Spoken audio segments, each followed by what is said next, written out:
नुआ भाव में दायित्व नहीं कि जो आसीथिबा आम सरकार ये हूँ साधारण जनता सरकार। गत 24 वर्ष भितर अनेक समय लोक माने मुख्यमंत्री को भेटी पारु नथिले, तांकर सहित कथा ही न पारुथिले।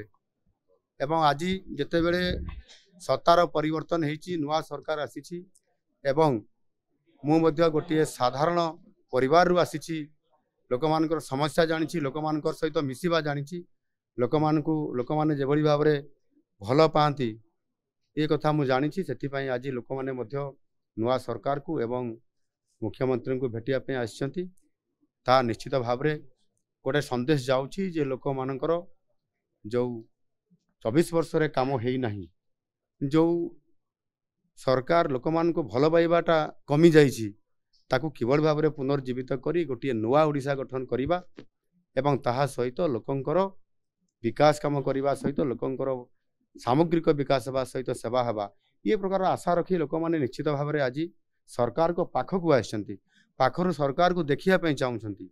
आम सरकार निश्चित भाव में साधारण जनता सरकार होता कारण सेमाने भल पाइबा और ये आज बहु संख्यार सकाळ 9टा पाखापाखि से 7टा पाखापाखि से संध्या पर्यंत से अपेक्षा करते। निश्चित भाव में मु प्रार्थना करी महाप्रभु जगन्नाथ निकट में 4.5 कोटी ओडियांकर भविष्यत एवं सेमानंकर विकास किभली भाव में त्वरान्वित हो पारिबो। प्रधानमंत्री यशस्वी प्रधानमंत्री नरेंद्र मोदी जी जो ओडिशा पई जेभली भाव में तांकर ओडिशार विकास कथा चिंता करिसंती ता निश्चित भाव में आगामी दिन में आगामी 5 वर्ष भितर नुआ ओडिशा गठन करिबारे सहायक होबो। यह हूँ मोदी ग्यारंटी निश्चित भाव में काम होबो।